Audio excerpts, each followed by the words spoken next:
¿Qué es lo más aterrador que puedes oír en la más absoluta soledad? No es el aullido de un depredador en la distancia. No es un grito en la noche. Es un sonido familiar. Un sonido que no debería estar ahí. La risa de un niño donde no hay más que kilómetros de tierra baldía. La voz de un ser querido llamándote por tu nombre, cuando esa persona murió hace años. Encuentros imposibles con el terror metamórfico. 3 relatos aterradores de testigos que se adentraron en el territorio del Skinwalker.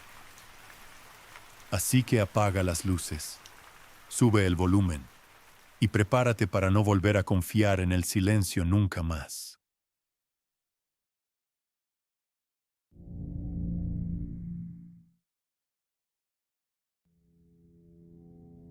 La ciencia tiene una forma de despojar al mundo de su misterio, de su magia y, sobre todo, de su terror.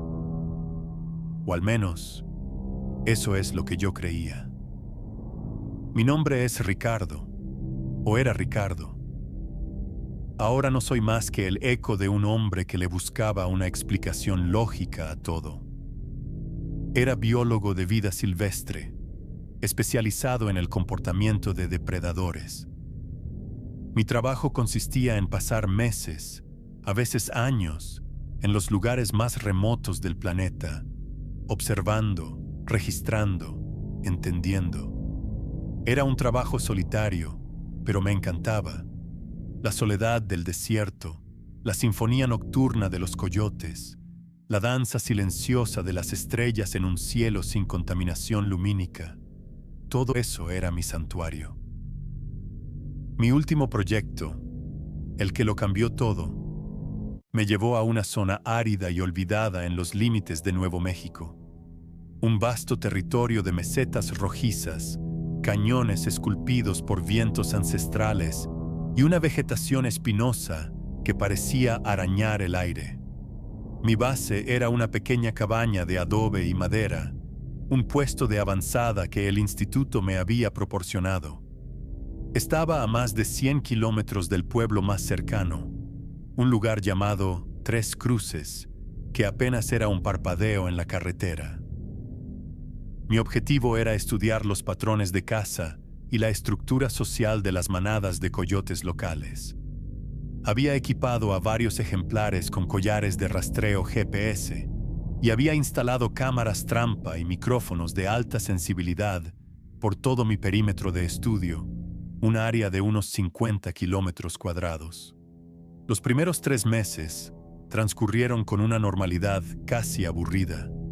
Los datos llegaban, las manadas se comportaban según los modelos teóricos, y mis días se llenaban con largas caminatas bajo un sol implacable y noches analizando espectrogramas de aullidos y puntos parpadeantes en un mapa digital. La soledad era una compañera bienvenida, una manta de silencio que me permitía concentrarme. Pero entonces, las anomalías comenzaron. Fue algo sutil al principio, tan pequeño que casi lo descarto como un fallo en el equipo o una simple casualidad estadística. Uno de los machos alfa que monitoreaba, al que había apodado Cicatriz por una marca en su hocico, empezó a mostrar un comportamiento errático. Sus rutas de caza se volvieron extrañamente eficientes, casi predictivas.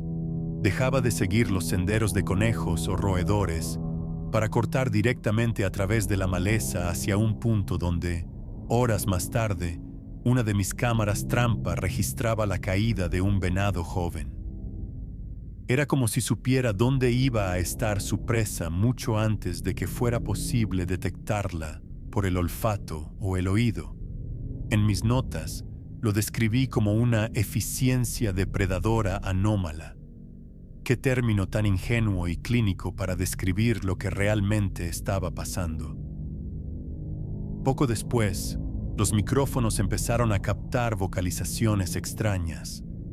Los coyotes tienen un repertorio complejo, desde aullidos y ladridos hasta gruñidos y gemidos, Yo conocía cada matiz, pero lo que mis grabadoras recogían por la noche era diferente. Había aullidos que terminaban en una cadencia casi humana, una especie de inflexión interrogativa o, peor aún, burlona. Una noche, el micrófono más que cercano a la cabaña, a unos 800 metros, grabó una serie de chasquidos y silbidos que no pertenecían a ninguna especie conocida en la región. Al pasarlo por el software de análisis, descubrí algo que me heló la sangre. Oculto bajo el ruido del viento, había un patrón rítmico, una imitación casi perfecta del sonido que hacía la cremallera de mi chaqueta al subirla y bajarla. Un sonido que solo podía escucharse desde muy cerca de mí, dentro o justo fuera de la cabaña. Empecé a sentirme observado. Era una sensación física, la misma que sientes cuando alguien te clava la mirada en la nuca en una habitación llena de gente. Pero allí no había nadie. Durante mis caminatas, me detenía de repente y escrutaba el paisaje con mis binoculares. No veía más que rocas, cactus y el espejismo tembloroso del calor. Sin embargo, la sensación persistía, como un insecto invisible arrastrándose por mi piel. Las cámaras trampa, que antes me mostraban la vida secreta del desierto, se convirtieron en una fuente de ansiedad. Una noche, una de las cámaras se activó repetidamente cada 2 minutos durante 1 hora. Al revisar las imágenes, no encontré nada, solo el paisaje vacío, pero la marca de tiempo estaba ahí. Algo, lo suficientemente grande como para activar el sensor de movimiento, había pasado frente a la lente una y otra vez, pero era demasiado rápido o de alguna manera invisible para el obturador. En la última imagen de la secuencia, justo en el borde del encuadre, creí ver 2 puntos diminutos que reflejaban la luz infrarroja de la cámara. Eran más altos de lo que deberían estar los ojos de un coyote y estaban más separados. La tensión empezó a carcomerme. El sueño se volvió un lujo. Cada crujido de la madera de la cabaña, cada susurro del viento contra la ventana, me hacía saltar. Empecé a llevar conmigo una pistola, una vieja Magnum del calibre 35 que mi padre me había regalado para emergencias. Se sentía pesada y extraña en mi cadera, un objeto de violencia en mi mundo de observación pasiva. Un día, mientras revisaba una trampa de captura no letal que usaba para colocar los collares, encontré algo que rompió la última barrera de mi escepticismo. La trampa estaba vacía, pero alrededor de ella, en el polvo seco, había huellas de coyote, sin duda, pero junto a ellas, superponiéndose en algunos puntos, había otras. Eran huellas de pies humanos descalzos. Las huellas de coyote se acercaban a la trampa, se detenían, y luego, desde el mismo punto, comenzaban las huellas humanas, alejándose hacia los cañones. No había rastro de que una persona se hubiera acercado para luego irse. Las huellas simplemente cambiaban, de 4 patas a 2. Mi mente científica se rebeló. Busqué explicaciones. 2 individuos diferentes, un coyote y una persona, que casualmente pasaron por el mismo lugar en momentos distintos. Imposible. La lluvia de la noche anterior había dejado el suelo perfecto para imprimir un registro. Las huellas eran frescas, de la misma profundidad y claridad. Se transformaban. Fue entonces cuando recordé mis escasas interacciones con la gente de Tres Cruces. En una de mis visitas para reabastecerme, había conversado con el anciano que atendía la única gasolinera del pueblo, un hombre navajo de piel curtida y ojos que parecían contener la historia completa de aquel desierto. Le había contado sobre mi trabajo con los coyotes. Él solo asintió lentamente y me dijo una frase que en su momento me pareció un simple proverbio local. Me dijo: «Ten cuidado con el animal que te observa con demasiada inteligencia. A veces, no es el animal quien mira». En ese momento, sus palabras resonaron en mi cabeza como una sentencia. La siguiente semana, el terror se personalizó.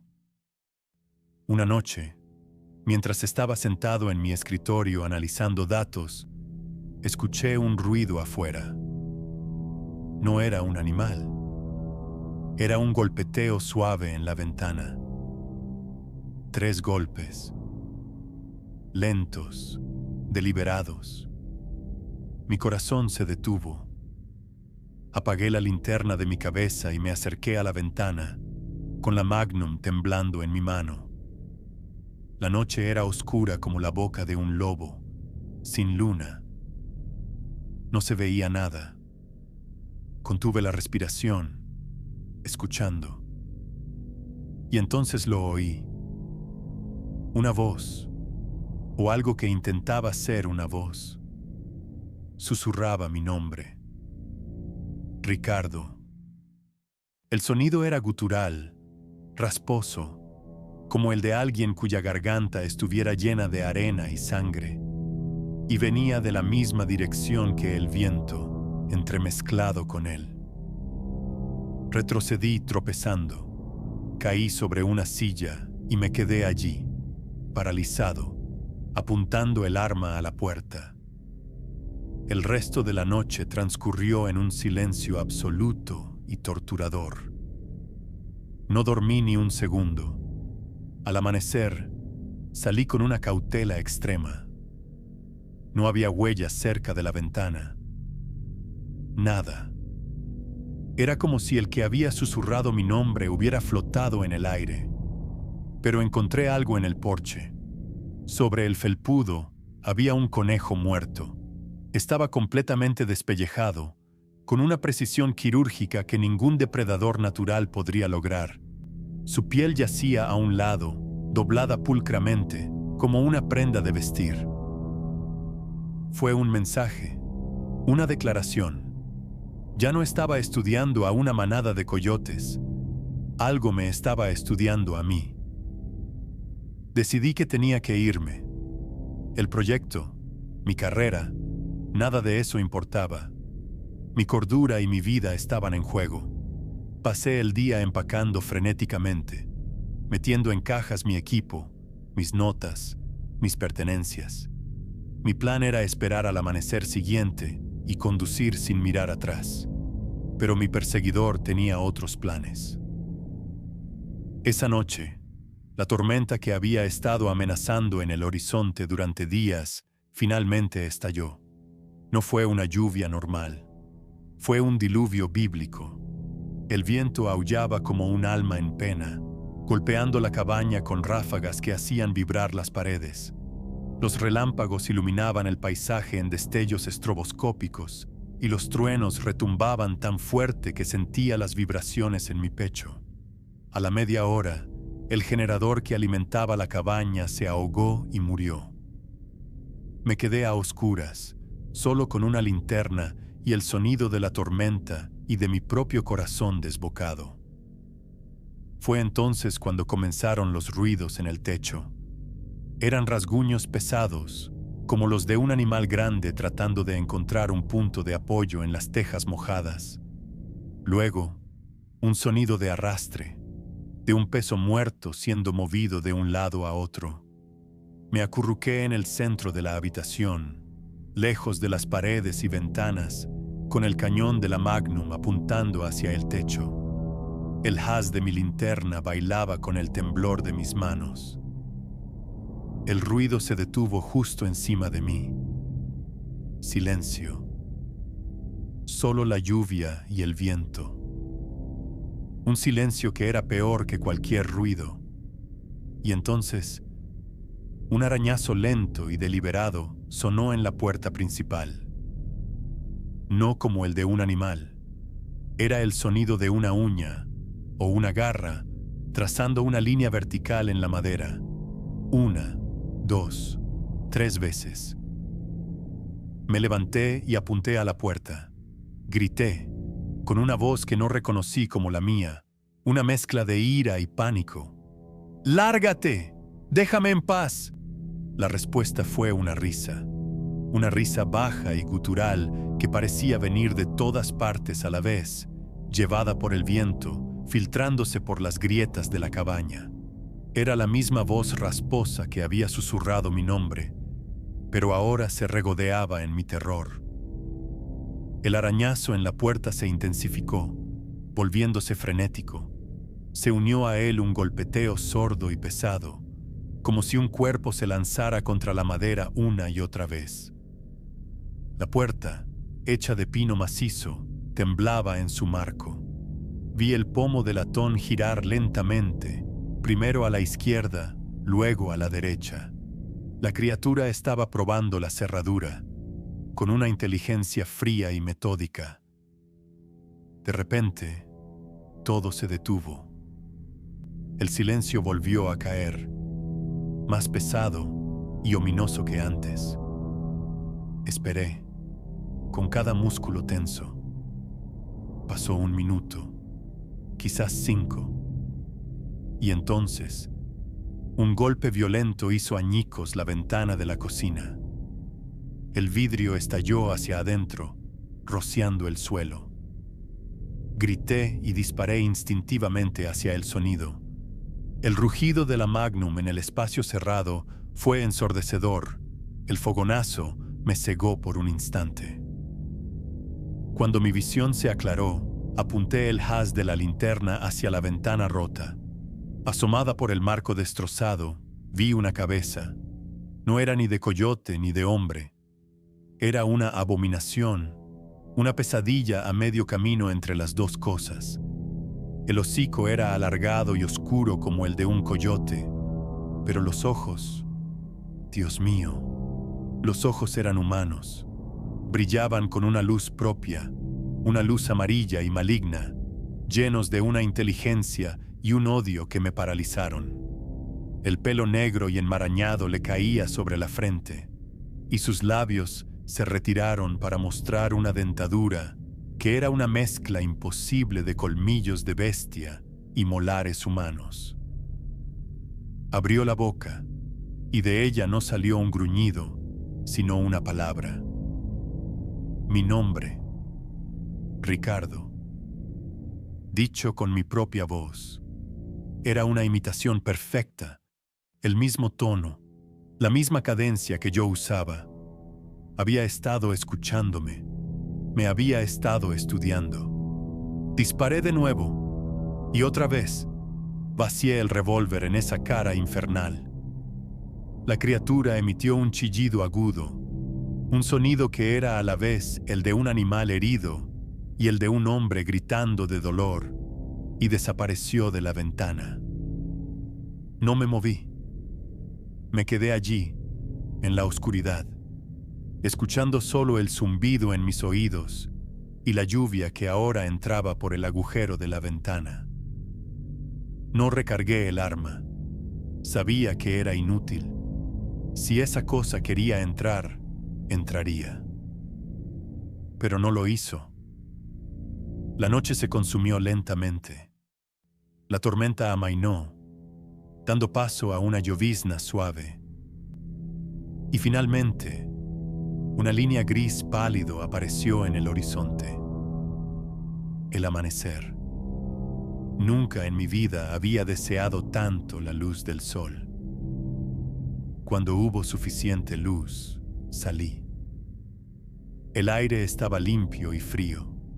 No había ni una sola huella alrededor de la cabaña, ni una gota de sangre. El conejo despellejado había desaparecido del porche. Era como si la noche anterior no hubiera ocurrido.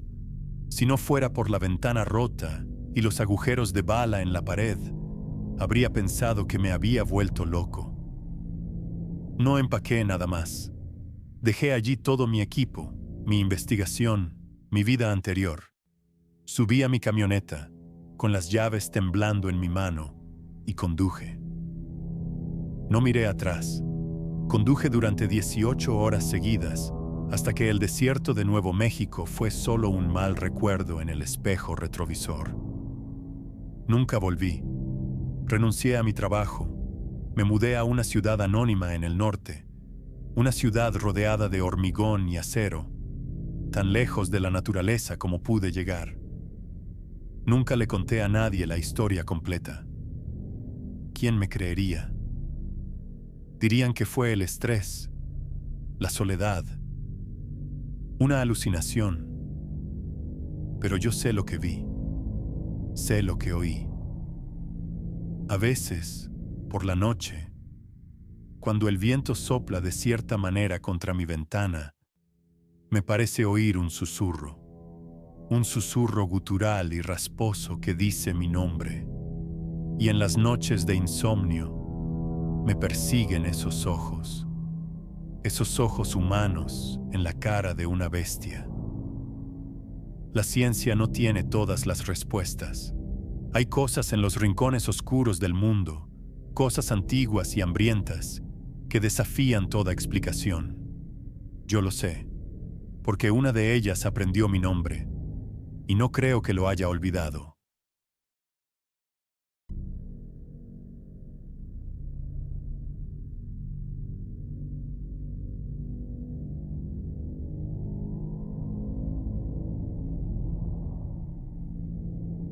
Mi nombre es Mateo, o al menos lo era.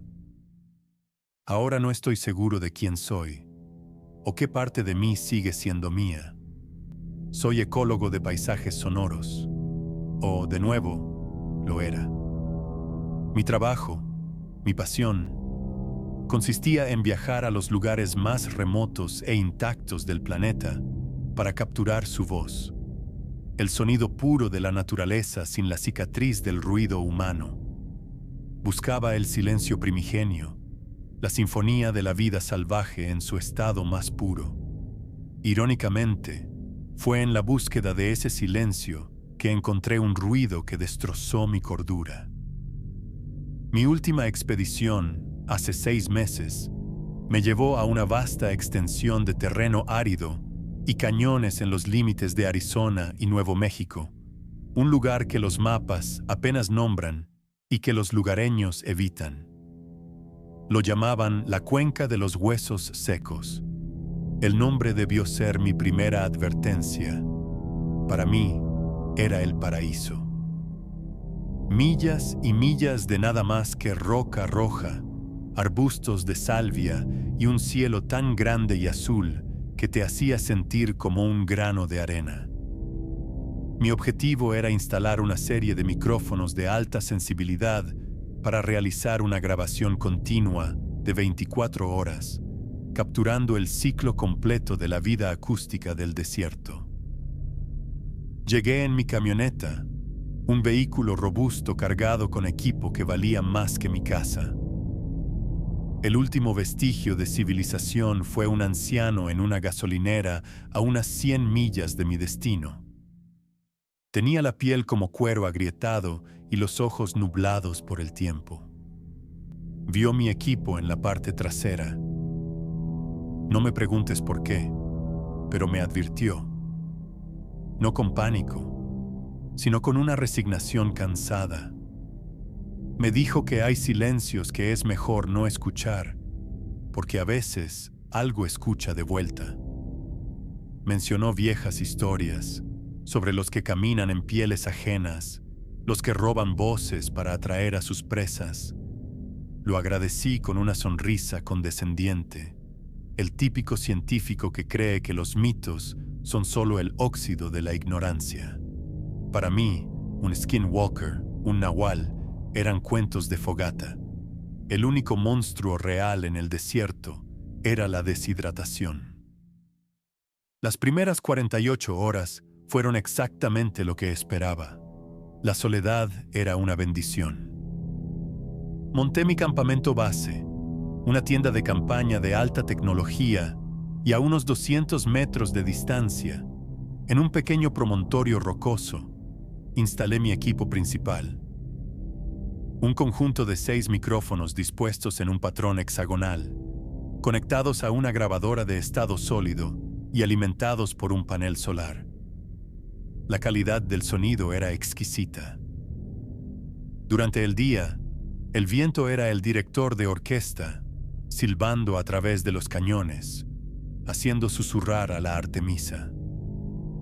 Escuchaba el zumbido de los insectos, el llamado distante de un halcón de cola roja.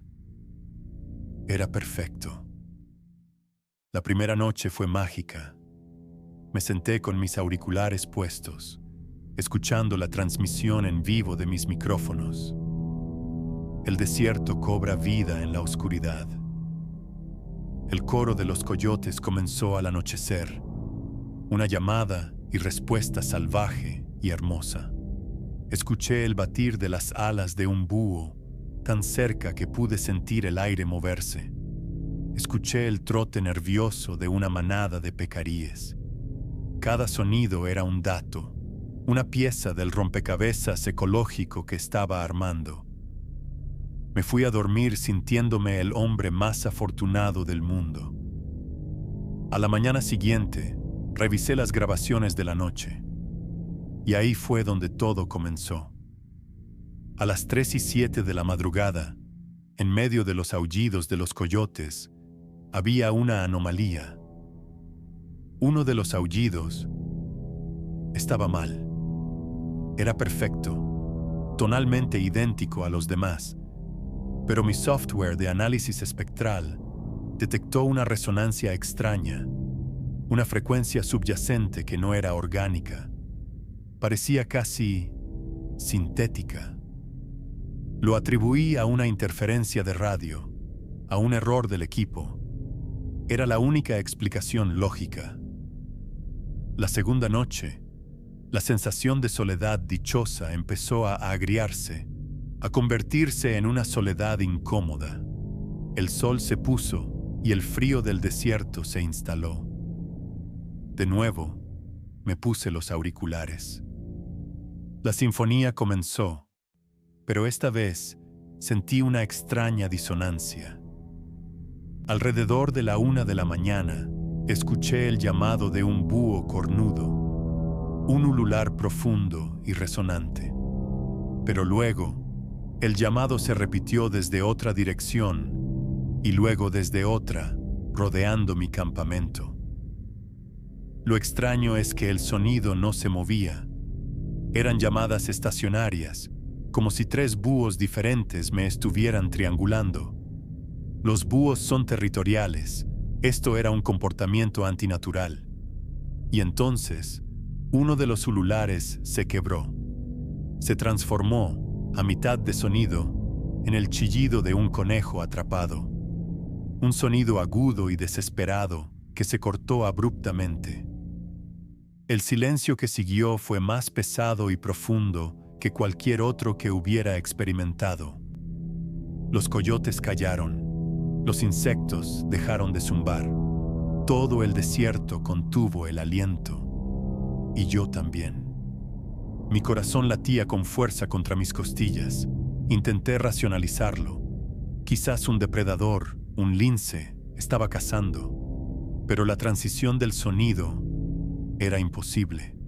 Un animal no cambia su laringe a mitad de una vocalización. Revisé mis cámaras de rastreo infrarrojas, las que había colocado cerca de los micrófonos. No había nada. Solo rocas y arbustos inmóviles bajo la luz fantasmal de la luna. Esa noche no dormí. Me quedé sentado, abrazando mis rodillas, escuchando un silencio que ahora se sentía preñado de intención. Justo antes del amanecer, escuché otro sonido. Esta vez, era familiar. Terriblemente familiar. Era el sonido del cierre de la cremallera de mi tienda de campaña. Un zip lento y deliberado. Mis ojos se abrieron de par en par, fijos en la puerta de mi tienda. Estaba cerrada. Yo estaba dentro, El sonido había venido de afuera, captado por el micrófono más cercano. Lo escuché de nuevo. Zip. Estaba imitando mi equipo. Estaba aprendiendo. El tercer día fue una tortura de luz solar brillante. La paranoia es un veneno que se siente peor bajo un cielo despejado. Cada roca parecía una figura agazapada. Cada ráfaga de viento llevaba un susurro que no podía descifrar. Decidí que necesitaba pruebas visuales. Pasé el día buscando rastros alrededor de mi campamento y del equipo de sonido. A unos 50 metros de los micrófonos, encontré algo que heló mi sangre, a pesar del calor de 102 grados. Eran huellas. Al principio, parecían las de un cánido muy grande, un lobo o un perro salvaje. Las almohadillas eran profundas, impresas en la arena compactada. Seguí el rastro durante unos 10 metros y entonces vi la transformación. La huella de la pata delantera derecha estaba alargada, los dedos más separados. La siguiente huella ya no era de un animal. Era la impresión inconfundible de un pie humano, descalzo, grande, deforme, con un arco extrañamente plano, pero innegablemente humano. Y a su lado, la huella trasera del cánido. La criatura caminaba a 4 patas, pero sus extremidades no coincidían. El rastro continuaba por otros 5 metros, las huellas humanas alternándose con las del lobo, antes de desaparecer por completo en un tramo de roca desnuda. Me quedé mirando esa aberración, mi mente científica luchando por procesar lo que mis ojos veían. Era imposible. Una violación de todas las leyes de la biología y la física. La advertencia del anciano resonó en mis oídos, ya no como un mito, sino como un manual de instrucciones para una pesadilla que estaba viviendo. Los que caminan en pieles ajenas. Esa tarde, el cielo se oscureció con nubes de tormenta. El aire se volvió pesado y eléctrico. Sabía que tenía que irme. Mi expedición científica se había convertido en una lucha por la supervivencia. Empecé a desmontar mi campamento con una prisa febril. Mis manos temblaban tanto que apenas podía enrollar mi saco de dormir. Decidí dejar el equipo de sonido. No valía mi vida. Mi único objetivo era llegar a sellar a la camioneta y largarme de allí. La lluvia comenzó justo cuando terminaba de empacar la tienda. Gotas frías y pesadas que levantaban el olor a tierra mojada y a ozono. Y con la lluvia regresó el sonido. Esta vez no era un animal. Esta vez era personal. A través de los auriculares, que me había puesto en un acto de masoquismo desesperado, escuché una voz. Era la voz de mi madre. Ella había muerto de cáncer hacía 5 años, pero allí estaba, clara como el cristal, tarareando una canción de cuna que me cantaba cuando era niño y tenía miedo a la oscuridad. Una melodía que no había escuchado en 30 años. Venía de todas partes a la vez, envolviéndome en un recuerdo profanado. El terror me paralizó. Caí de rodillas en el barro, las lágrimas mezclándose con la lluvia en mi cara. Esto no era una simple mímica. Esto era una inteligencia malévola, hurgando en mi mente, arrancando mis recuerdos más sagrados para usarlos como un arma. Grité, un alarido de pura angustia y miedo. Y la criatura me respondió. Mi propio grito me fue devuelto, repetido con una perfección escalofriante desde la oscuridad, justo más allá del alcance de mi linterna frontal. Y luego, el grito se distorsionó, se hizo más profundo, más gutural, convirtiéndose en una risa baja y retumbante, una risa que vibraba con un odio ancestral. Fue esa risa la que rompió mi parálisis. El instinto de supervivencia finalmente se impuso. Agarré mi mochila y corrí. Corrí ciegamente hacia donde recordaba haber aparcado la camioneta. Las ramas de los arbustos me arañaban la cara y los brazos.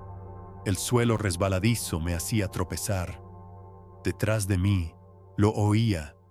No corría como un hombre, ni como un animal.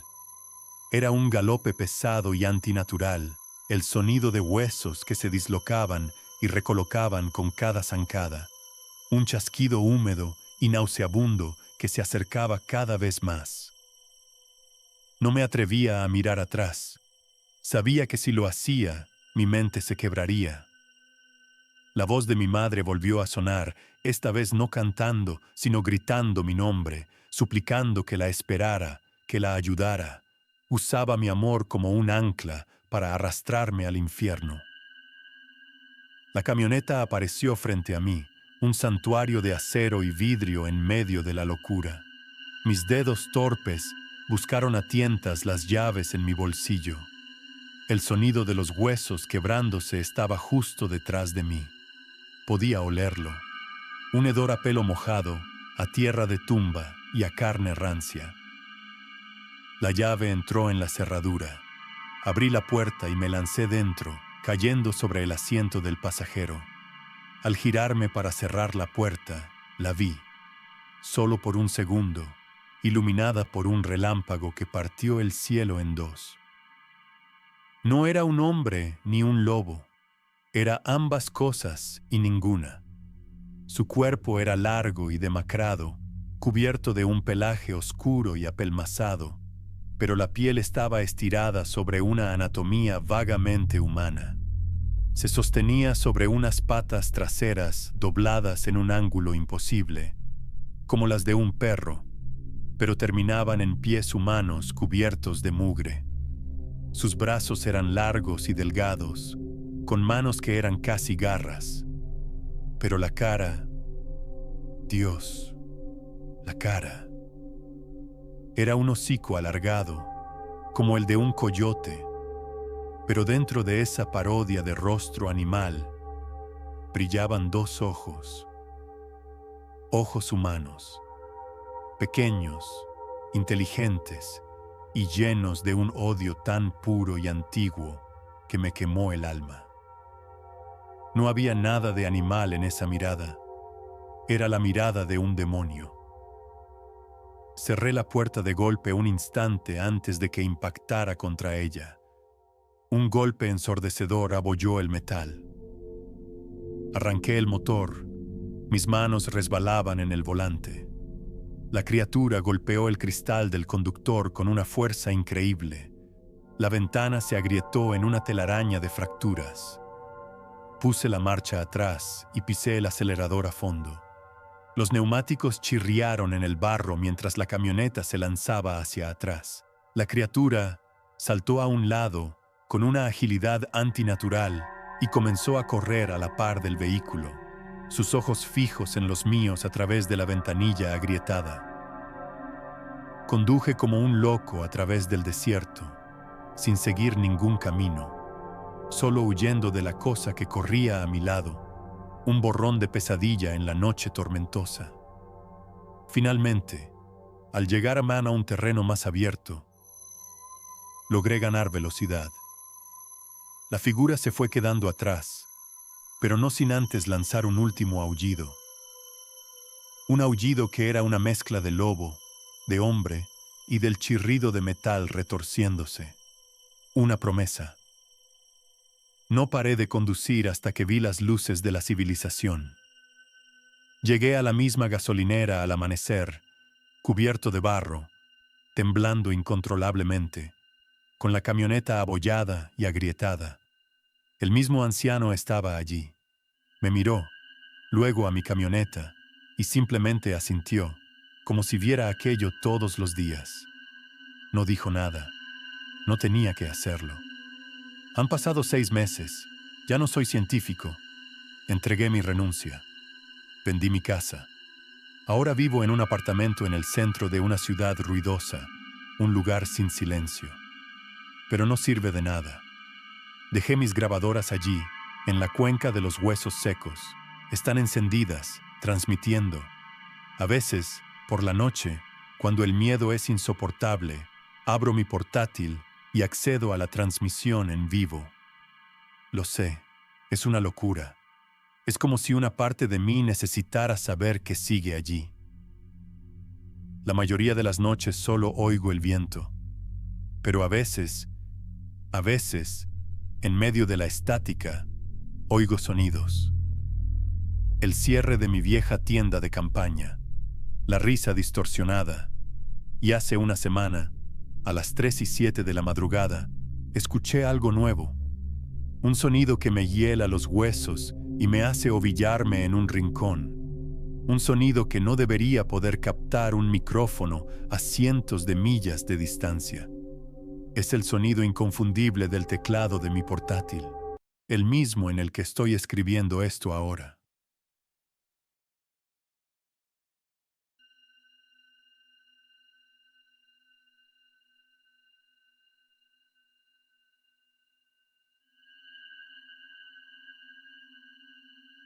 Hay lugares que nos llaman, que tiran de hilos invisibles atados a nuestra sangre.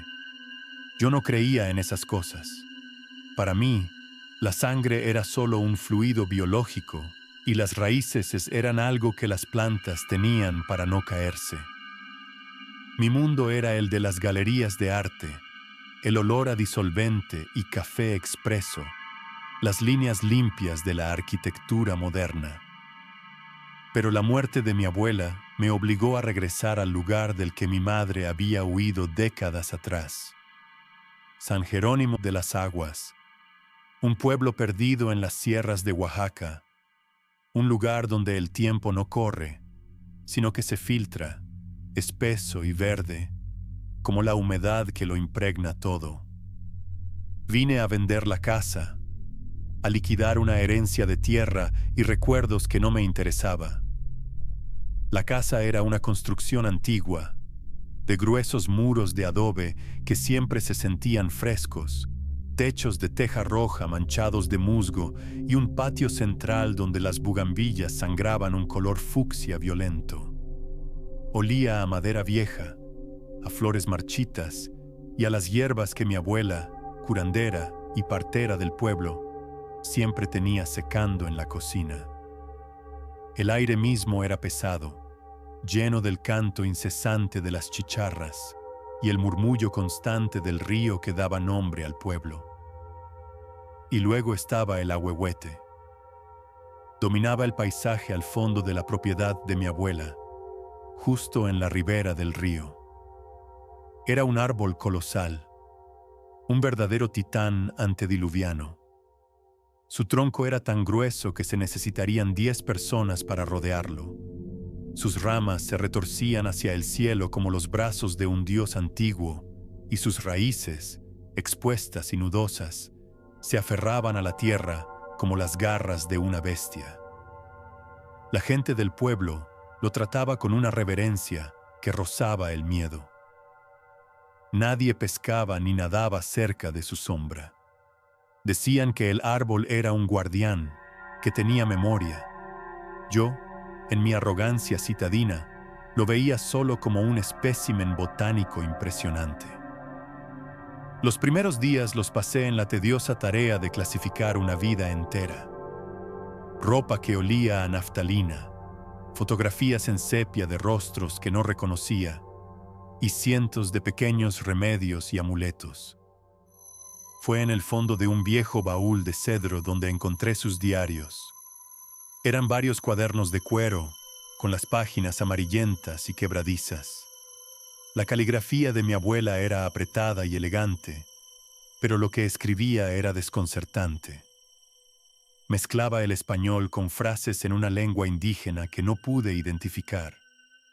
Hablaba de ciclos lunares, de ofrendas en el río, y una y otra vez aparecían 2 términos, el guardián y la deuda. Una entrada, fechada 50 años atrás, me llamó la atención. La luna llena se acerca. El guardián camina de nuevo. La tierra reclamó al forastero que trajo máquinas para herirla. La deuda está pagada, por ahora. La sombra del ahuehuete es larga y paciente. Lo leí como la poesía febril de una anciana supersticiosa y dejé los diarios a un lado. Qué equivocada estaba. La primera señal de que algo andaba mal fue sutil. Una noche, mientras leía en el porche, escuché un sonido proveniente del río. No era el gruñido de un perro ni el de un coyote. Era un rugido bajo, profundo, gutural, un sonido que vibró en mi pecho y que hablaba de un peso y un poder inmensos. Se me erizó la piel. Pensé en un jaguar. Había leído que aún existían en las sierras más remotas, pero eran increíblemente esquivos. Que uno estuviera tan cerca del pueblo era casi imposible. A la mañana siguiente, llevada por la curiosidad, bajé al río. La orilla estaba cubierta de un lodo suave por la lluvia de la noche. Y allí, impresas con una claridad perfecta, vi las huellas. Eran zarpas de felino, sin duda, pero el tamaño me dejó sin aliento. Eran más grandes que mi mano extendida. Seguí el rastro durante unos metros. Las huellas iban paralelas al río, pasaban directamente bajo la sombra del gran ahuehuete y luego, simplemente, desaparecían en la orilla, como si el animal se hubiera desvanecido en el aire o se hubiera sumergido en el agua sin dejar rastro. Los aldeanos se volvieron más extraños conmigo. Sus saludos amables ahora iban acompañados de miradas de reojo, de susurros que se apagaban cuando me acercaba. Decidí visitar a doña Inés, la amiga más antigua de mi abuela, una mujer tan anciana que parecía hecha de la misma tierra que el ahuehuete. La encontré tejiendo en su telar de cintura, sus dedos moviéndose con una agilidad que desmentía su edad. Le conté sobre el rugido y las huellas, esperando que me tranquilizara.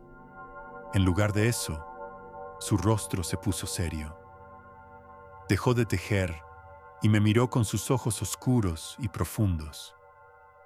Me dijo que mi abuela no era solo una curandera, que ella era una guardiana del equilibrio, que mi familia, desde tiempos inmemoriales, tenía un pacto.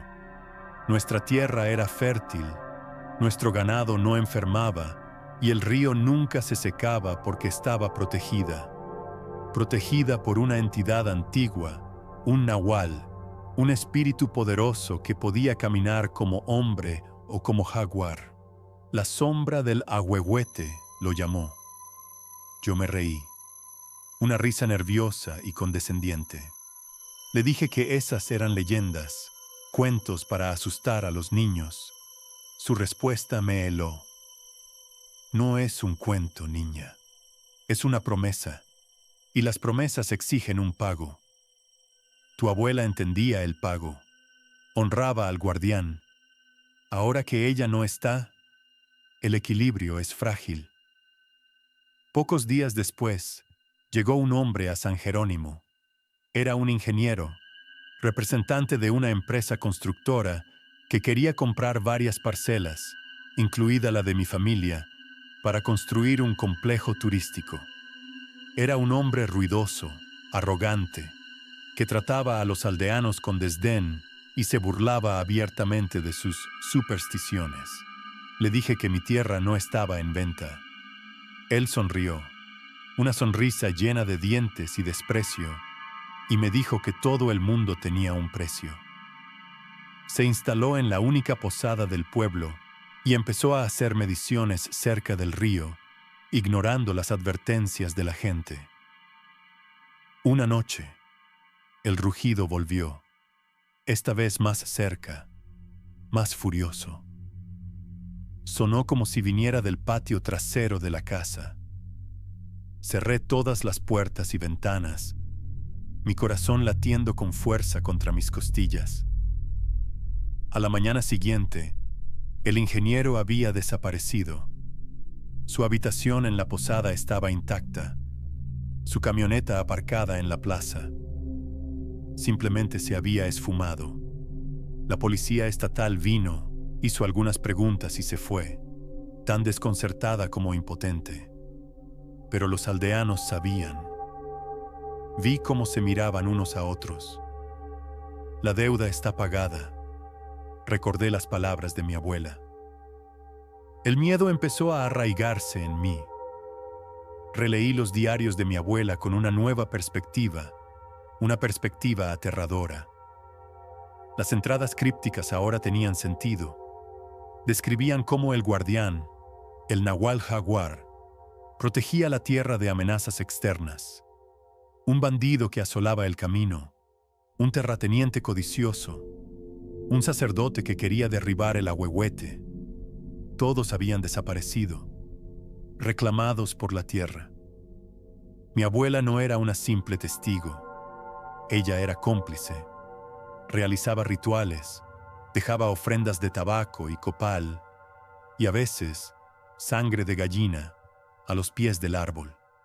Ella se comunicaba con él, mantenía el pacto. Comencé a sentir su presencia en todas partes. Era una sensación de ser observada, no por una persona, sino por la propia selva. Cuando caminaba, sentía que los árboles me seguían con la mirada. El viento entre las hojas susurraba advertencias. Una tarde, al atardecer, estaba mirando el ahuehuete desde la ventana de la cocina. Por un instante, solo un latido del corazón, vi algo en la profunda sombra bajo sus ramas. Una forma grande y oscura, un jaguar de un tamaño imposible, sentado sobre sus patas traseras, y me estaba mirando. Sus ojos no eran los de un animal. Brillaban con una luz ámbar, inteligente, antigua y evaluadora. Parpadeé y ya no estaba. Solo quedaba la sombra. Supe entonces que no podía vender la tierra. No era mía para vender. Estaba atada a ella, a esa cosa, por la sangre que corría por mis venas. Pero el mundo exterior no entiende de pactos ancestrales. Una semana después, la verdadera pesadilla comenzó. 2 camionetas llenas de hombres llegaron al anochecer. No eran policías. Eran hombres rudos, con caras duras y armas largas. Eran los socios del ingeniero desaparecido. Patearon la puerta de mi casa y me arrastraron afuera. El líder, un hombre con una cicatriz en la cara, me gritó, preguntando por su amigo. Me acusó de estar en contubernio con los lugareños para hacerlo desaparecer. Me dijo que si no les decía dónde estaba y firmaba los papeles de venta de la tierra, me lamentaría. Mientras me amenazaban, el tiempo cambió. Una niebla espesa y antinatural comenzó a subir desde el río.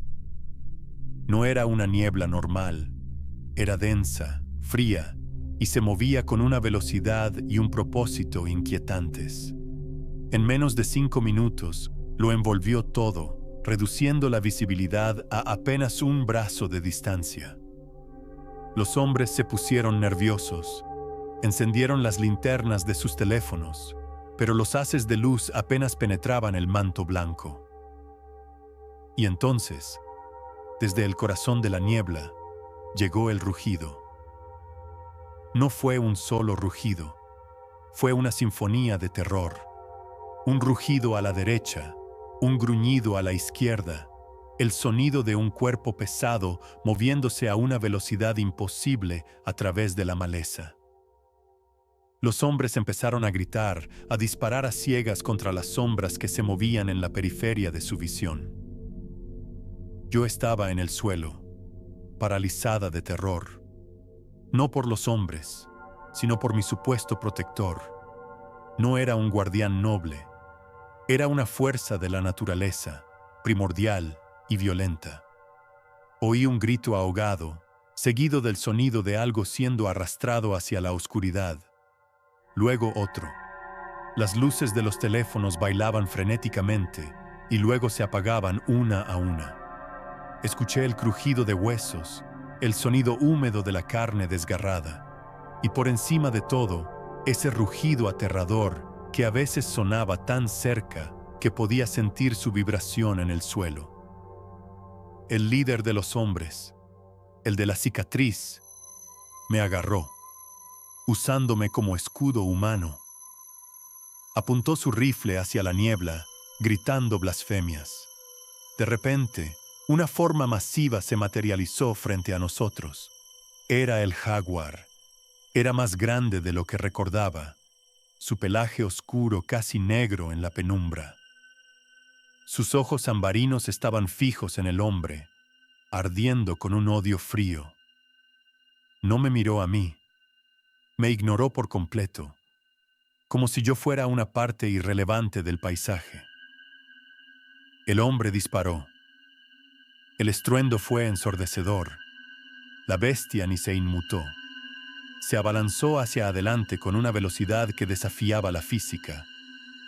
No vi el ataque. Solo sentí que me soltaban y caí al suelo. Oí un último grito humano, ahogado por un gruñido que pareció sacudir los cimientos de la tierra. Me acurruqué en el suelo, tapándome los oídos, cerrando los ojos con fuerza, esperando mi turno. Esperé una eternidad en la niebla fría y silenciosa, pero no pasó nada. Lentamente, la niebla comenzó a disiparse con los primeros rayos del alba. Cuando pude ver de nuevo, estaba sola. No había cuerpos, no había hombres, solo el suelo revuelto, algunas manchas oscuras en la hierba que preferí no examinar, y un casquillo de bala brillante junto a mi mano. El aire estaba en calma. El canto de los pájaros comenzaba, como si nada hubiera pasado. Doña Inés me encontró allí, temblando e inmóvil. No preguntó nada. Solo me ayudó a levantarme. Me llevó de vuelta a la casa y me preparó un té de hierbas que olía a tierra y a paz. Mientras bebía, me miró con sus ojos tristes y sabios. «Ahora lo entiendes, ¿verdad?», dijo en voz baja. «La tierra te ha reclamado. El guardián te ha aceptado. Tú eres la nueva guardiana del equilibrio». Y lo entendí. Mi herencia no era la casa, ni la tierra. Era el pacto, la deuda. Era mi turno de cuidar al guardián, de honrarlo, de asegurarme de que el equilibrio se mantuviera. No vendí la casa. Nunca regresé a la ciudad. Sigo aquí, en San Jerónimo de las Aguas. Estoy aprendiendo a leer las señales, a preparar las ofrendas, a hablar con el silencio. A veces, por la noche, bajo al río y me siento en la orilla, mirando la sombra impenetrable del gran ahuehuete. Y a veces, desde esa oscuridad, 2 puntos de luz ámbar me devuelven la mirada. No sé si es una bendición o una maldición. Tal vez sea ambas cosas. Soy la guardiana de un secreto ancestral, la carcelera de una bestia divina, y la prisionera de esta tierra que ahora y para siempre es mi hogar. La sombra del ahuehuete es larga, y he aprendido a caminar dentro de ella.